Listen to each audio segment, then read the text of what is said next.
So, ayan. Okay naman yung produkto ni Rosmar. Effective sa akin. Yung Kagaya ko soap nga, nung unang release doon talaga kuminis yung balat ko. Hiyangan lang din kasi talaga. Pero hindi may ibig sabihin na pangit pag hindi hiyang sa iba.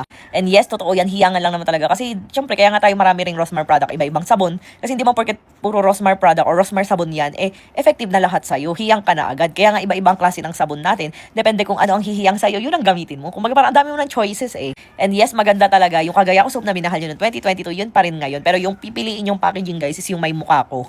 Kasi peke na po yung mga walang mukha ko dahil matagal na po, siguro taon na may mukha ko na po yung nire-release namin. Dahil nga ayan na naman tayo, naglabasan yung mga peke. Sobrang dami gumagawang pekeng Rosmar Kagaya ko soap. Kaya iniba ko yung packaging niya. Para yung mga old packaging, alam nyo na agad na peke, yun wag na kayong bibili nun. Kasi hindi po yan galing sa akin. Kaya imagine nyo, syempre pag namemeke, ang gagawin lang nila is kakulay, kasing amoy. Pero yung active ingredients ay hindi nyo makikita doon. Kaya sabi ko, lagi lang kayong bibili sa legit and authorized distributors natin. So ulitin ko yung Rosmar Kagaya ko soap ngayon. Yun yung formulation na minahal yung 2022. Pero guys, yung may mukha ko na 70 grams na rectangle, yun po yung bibilhin nyo. So, bili na kayo sa TikTok shop ko.